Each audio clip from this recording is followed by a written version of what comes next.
Welcome to my channel, my respected friends and viewers. Today is the ninth issue out of the 10 issues that those we identified a while back, faced by Australians in 2025, all affecting our daily lives. But today's issue is little more special because it's affecting our families, our neighborhood, our colleagues, and even the classmates. It's an issue that demands action from all of us to end it. This is family violence and mental health. Yes, behind the closed doors of our nation, this is the silent epidemic and is raging. This isn't a distance issue, it's affecting our suburbs, our friends and families, and our future. I'll share with you the efforts thus far made, the failures, and the resulting immense human cost, and the plans for the future with solutions that can break the cycle of trauma. Let's see the facts and figures and the hope in our government steps it is taking and will need to take more along with our collective actions to break the cycle. We can see the old man in the slide reading the newspaper.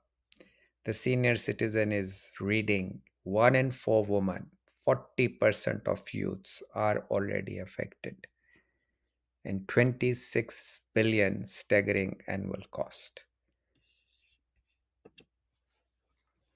The scale of the crisis: one in four women, 27%, and one in eight men, 12%, experience violence by an intimate partner or family member since age 15. Femicide: one woman is killed every 9 days approximately by a current or a former partner.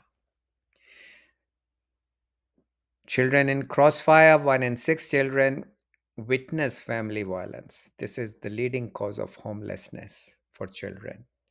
A while back, I conducted a study vlog on Hume City and mentioned about the disengagement of youth from education.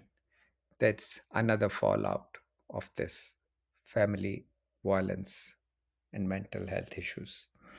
Economic costs: family violence cost Australian economy an estimated 26 billion per year, according to KPMG. These aren't just numbers, they are mothers, brothers, and classmates. The ABS data is just a floor, not a ceiling. It undercounts victims too scared to report. The ripple effect is devastating, impacting education, employment, and health. This isn't a private issue, it's a national emergency with a staggering economic and human cost. The invisible wounds: 75% of survivors develop anxiety, depression, or complex PTSD, and over 50% report suicidal ideation or attempt.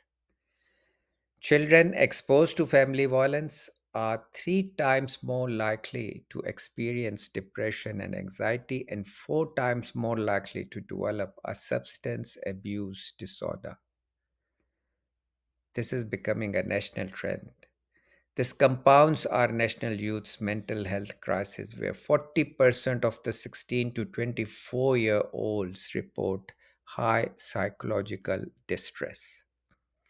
The violence may stop, but the trauma rewires the brain. It manifests as constant anxiety, flashbacks, and a deep seated belief that the world is unsafe. For children, this is their foundational experience of relationship. How violence creates a mental health crisis: ripple effect. Trauma impacts the survivor's ability to work, parents, and from healthy relationships, extending the damage for years. Mental trauma often presents as a chronic physical pain, migraines, and gastrointestinal issues, further straining the health system. The physical bruises heal, but the psychological scars do not. For survivors, the constant state of fear and hypervigilance rewires the brain, leading to debilitating conditions like complex PTSD, a deep seated belief that the world is utterly unsafe. For children, this isn't just something they see, it's the foundation of their understanding of relationship and safety. If this is shattered, their world is shattered. The social fabrics get affected and can or is actually setting them on a path of poor mental health from the start. So, the critical gaps in the mental health support, yes, we know the government is doing a lot, but only 30% of survivors can access timely, affordable counseling. Wait times of public mental health services routinely exceed 6 months. While the economic cost of mental illness relates to violence in the billions, funding for specialist trauma services is a fraction of the need. A critical shortage of psychologists, the therapists trained in complex trauma means even those who can pay face long waits. GPs and frontline services often lack training to identify the signs of trauma, mistaking it for generic anxiety. Survivors are left to navigate a fragmented system while in the state of crisis alone. So, we have a massive population in need of highly specialized psychological care. What do we offer them? A system in collapse. The brutal math is simple. Demand massively outstrips supply. Even with the mental health care plan, finding a therapist who understands trauma, has availability, and is affordable is a near impossible task. This isn't just about more money, it's about targeted investment. We need to fund more training for GPs, grant subsidies for trauma specialists, and create integrated pathways so that when a survivor leaves a shelter, they are immediately connected to mental health support, not placed on a waiting list for half a year. Maybe time to consider trauma informed schools for professionals and more funding for counseling. A revolving door, a case study, crisis response versus trauma care. The system is designed for acute physical danger, not long-term psychological healing. Without dedicated long-term support, survivors like Sarah fall through the cracks, leading to re-traumatization and chronic mental health. On the screen, you can see a 17 or 16-year-old girl, Sarah. Her trauma hits her back in her old age. The emergency room stitches her wounds, her cuts, but the system treated only the wound, not the trauma. She was hospitalized twice for suicide attempts before anyone asked, even why I felt so hopeless. Sarah's story is not unique. It highlights the critical gaps in our response. We have crisis lines and shelters, but the long, difficult journey of healing from complex trauma is severely underfunded and often ignored. A young Sarah who recovered from trauma experience at age 17, but without dedicated long term support, survivors like her fall through the cracks, leading to re traumatization and chronic mental health conditions.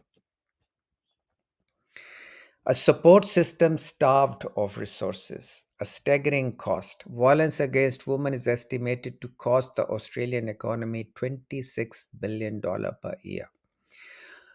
For family violence, overall, a 2015 to 16 report, almost 10 years old back, it put the cost at 21.7 billion annually, and the things haven't eased.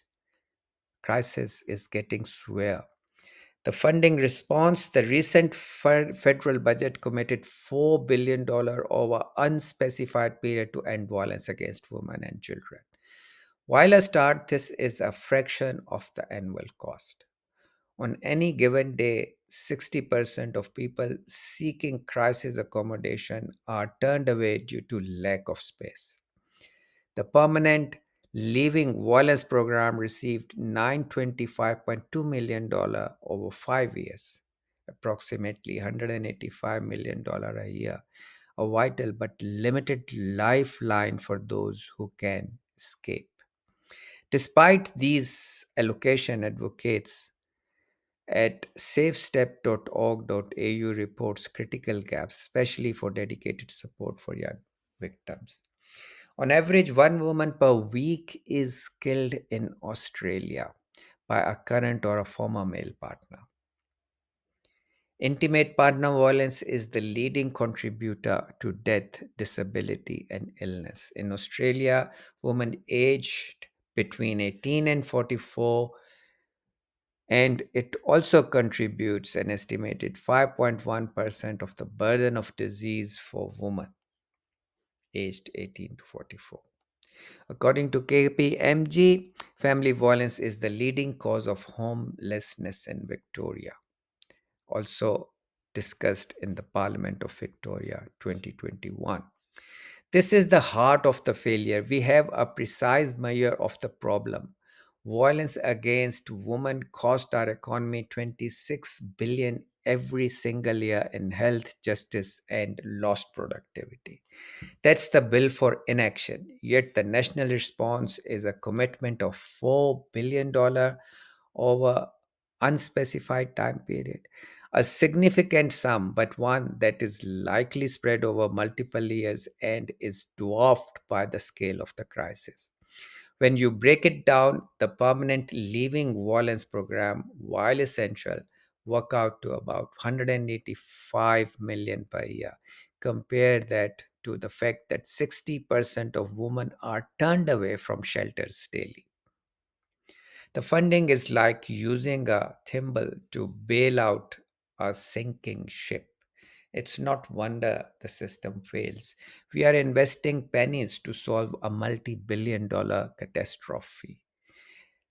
As Safe Steps reports, even this funding overlooks critical groups like young people.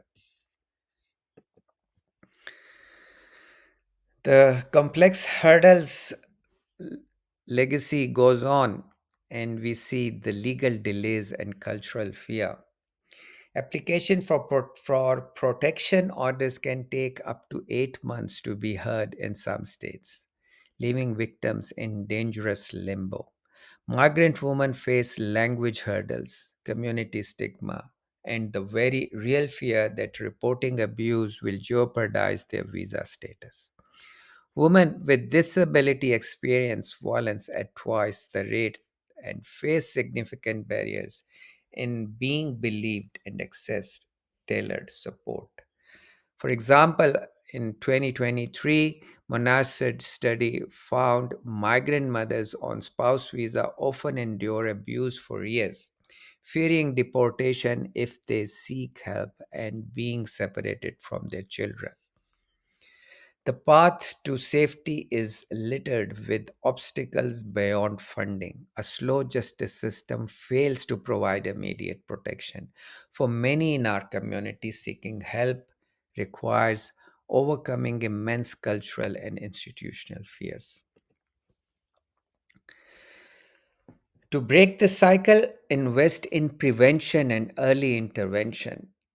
Mandate trained counselors in every school and integrate schools' emotional learning into the curriculum. Currently, only 35% of high schools have a qualified counselor on site.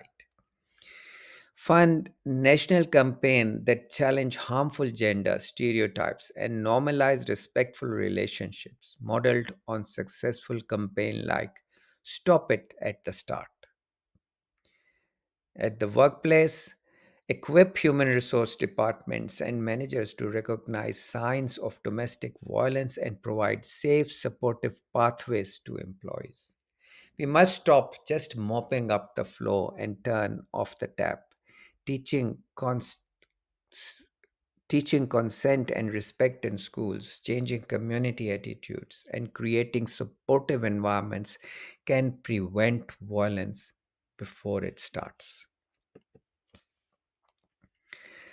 Crisis response that may work: fund safe housing. Immediate investment is the goal of $200 million per year to ensure no victim is turned away. Roll out dedicated family violence court nationwide. Victoria's pilot saw delays cut by 50% and better outcome for survivors through integrated legal and support services. Integrated models such as co-locate legal aid, financial counseling, and trauma specialists in safe places is the need to reduce the burden on survivors to navigate a complex system alone. When crisis hits, the response must be seamless and swift for survivors. It should be survivor centric. This means guaranteed safety, a justice system that doesn't re traumatize, and wrap around support to navigate the aftermath. The long road: funding, recovery, and healing. Fund specific programs for complex PTSD and trauma recovery for survivors and their children, breaking the intergenerational cycle. Scale up the properly evaluated behavior change programs to hold perpetrators accountable and prevent reoffending. This is critical, but often overlooked part of the solution. Provide programs that help survivors with job training, financial literacy, and secure housing to build independence, violence free lives. Escape violence is just the first step. The journey of healing lasts a lifetime. We must fund the program that helps survivors and their children not just survive, but thrive. And we must address the source of violence by working with perpetrators. Our turn to act. How we can all help break the cycle. Demand change. Email your local MPs. Ask them, will you commit to doubling funding for victim support and prevention in the next budget? Politely call out victims blaming language and sexist jokes in our social circles. If someone confides in you, believe them. Say, I hear you, I believe you, and how can I help? Should the government prioritize funding for family violence service, our tax cuts, or better recover it from the fraudsters and divert it to such social services? I am providing below if the viewers are not really aware of, for only them, critical resources. You can call 1800 RESPECT 24/7 National Counseling Service. Kid Helpline is also provided 1800 55 1800 and a lifeline 13 11 14. These are critical responses. 1800 Respect 24/7 National Counseling Service. Lifeline 13 11 14. I'm repeating, Kid Helpline 1800 55 1800. Violence is not inevitable. It is a choice, and so is inaction. Let's choose to build a safer, healthier Australia with action for everyone. The evidence is clear and the moral imperative is undeniable. We have explored the depth of the crisis, but we have also mapped a path forward. From prevention in our schools to trauma informed care and systemic reform, including training of trauma for our GPs. These are definitely insurmountable problems. They are failures of priority and political will. That's what we need to change. The power to change this story doesn't just lie in parliament, it lies with us, Use your voice, demand action, and support those on the front line. Let's build a future where safety and dignity are not a privilege, but a guarantee for all. Thank you for listening to us.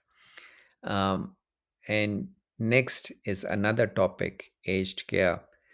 Meanwhile, please take care, stay healthy. Till then, it's bye bye from my side.